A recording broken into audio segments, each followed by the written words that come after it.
Père, je te dis merci pour ta grâce, pour ton amour. Merci de permettre que nous puissions encore écouter ta parole. Elle est esprit et vie. Bénis-la dans nos cœurs.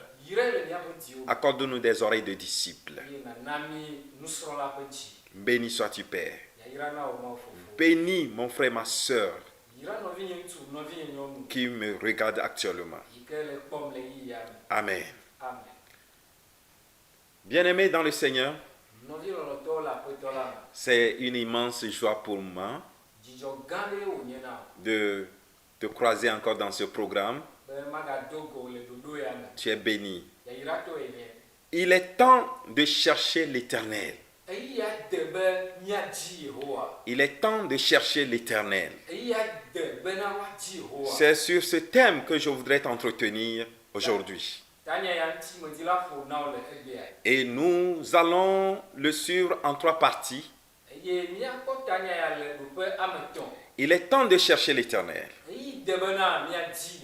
Nous lisons notre texte dans Osée chapitre 10, verset 12. Là, je lis. Osée chapitre 10, verset 12. Semez selon la justice, moissonnez selon la miséricorde.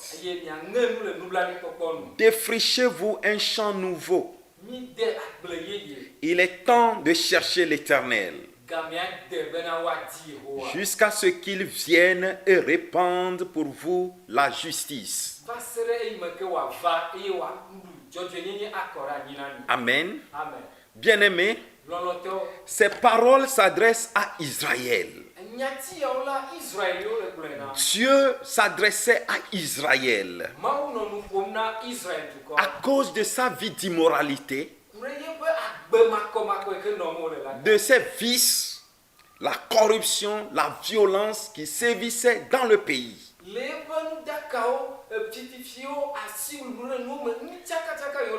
À cause de son idolâtrie et à cause de ce contexte immoral, Dieu envoie le prophète Osée à s'adresser à son peuple.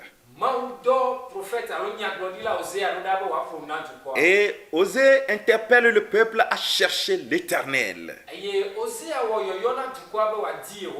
Ce texte que nous lisons peut-il s'appliquer aussi à nous aujourd'hui? Le Seigneur fait comprendre les conditions où il est temps de chercher l'Éternel. Quelles sont ces conditions? Et il y a 3 conditions qui sont indiquées dans la Bible et qui montrent qu'il est temps de chercher l'Éternel. Et la première partie de ce message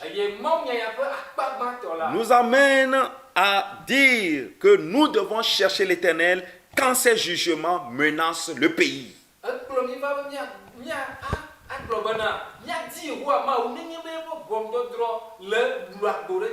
La parole de Dieu nous révèle que Dieu est un gouverneur moral. Le gouverneur moral des nations. Et selon Proverbe chapitre 15, verset 3, il est dit que les yeux de l'Éternel sont fixés sur toute la terre. Et il voit toutes les actions des hommes. Qu'est-ce que Dieu voit quand il regarde mon pays? Lorsqu'il regarde les nations de la terre, qu'est-ce qu'il regarde? La violence. Dans nos journaux aujourd'hui, dans les informations sur les médias aujourd'hui, à 70% près, pratiquement, c'est des meurtres partout. Des violences. des guerres, le terrorisme. C'est ce qui se constate partout.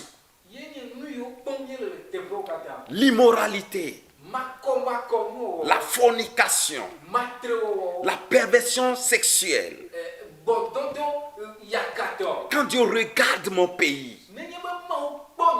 quand Dieu regarde votre pays, qu'est-ce qu'il regarde? Des avortements, des meurtres, des kidnappings, c'est-à-dire les disparitions soudaines des vies. On le tue. Parfois, on va jeter des vivants en pleine mer. Parce qu'on dit qu'ils sont des opposants. Frères et sœurs, quand Dieu regarde nos nations, c'est ce qu'il voyait en Israël. Des meurtres, des coups bas. On envoie des militaires d'aller tuer les gens. Tuer des femmes, des personnes innocentes dans les maisons. Détruire les vies des jeunes. Qu'est-ce que Dieu voit? La corruption dans le pays. La corruption. Et ceci vient même des gouvernants. Ceux qui sont censés être des modèles pour nous. Les trafics de drogue. Frères et sœurs, l'heure est grave. Il est temps de chercher l'Éternel. Quand Dieu regarde ces choses, sa colère ne peut que s'abattre sur nos pays, sur le monde entier. De fausses informations dans nos médias aujourd'hui,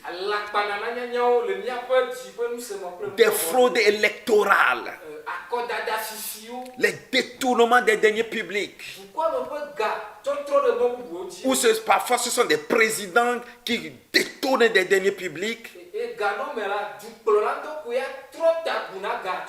des ministres, des grands directeurs de société, les partenaires financiers eux-mêmes, le monde entier.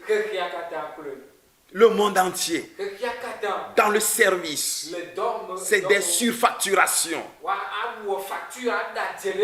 Quand Dieu regarde nos pays, c'est la prolifération des sectes pernicieuses, où il y a des sacrifices humains. On adore des idoles. Nous adorons des créatures au lieu du Créateur. Des faux pasteurs. Quand Dieu regarde nos pays, est-il content? À cause de cela, Dieu doit juger. Dieu doit juger les nations. Et à cause de cela, Dieu a envoyé les Assyriens pour déporter les Israélites. Et l'histoire nous apprend que le roi assyrien, quand il était venu, il a crevé les yeux des Israélites. Il a éventré même les femmes enceintes. Il a fait piler les enfants, les fœtus dans les mortiers, les enfants, les bébés dans les mortiers. Ça, c'est le jugement de Dieu. Considérons ce qui se passe dans le monde entier aujourd'hui. Ne voyons-nous pas que le jugement de Dieu est sur le point de tomber sur nous?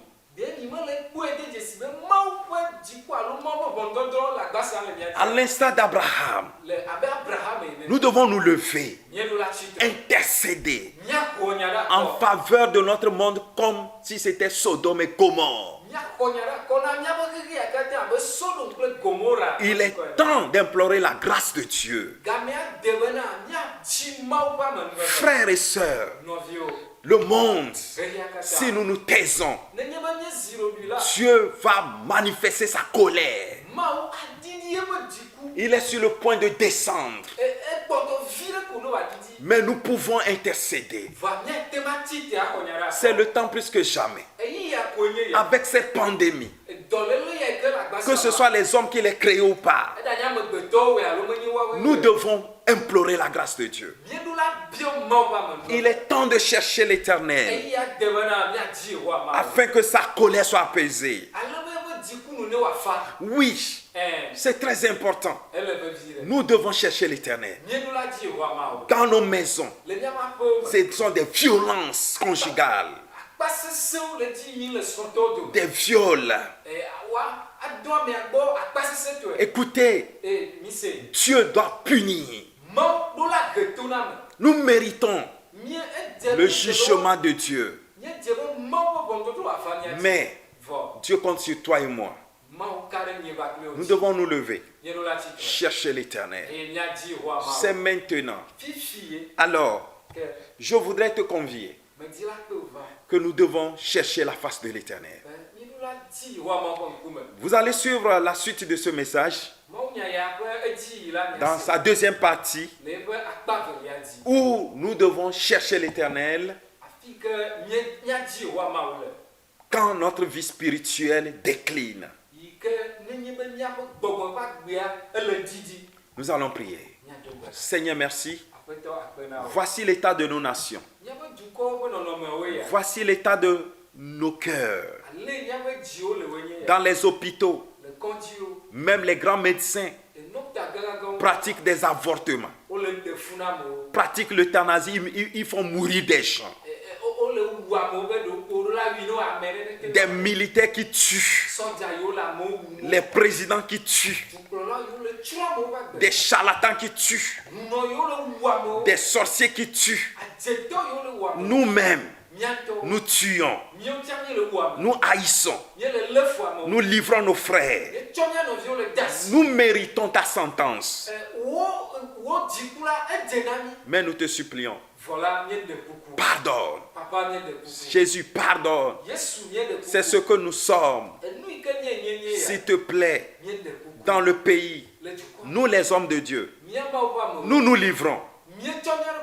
Honte à nous. Pardonne-nous, régénère-nous, ramène-nous et que ta colère soit apaisée. Fais-nous grâce. Au nom de Jésus. Amen.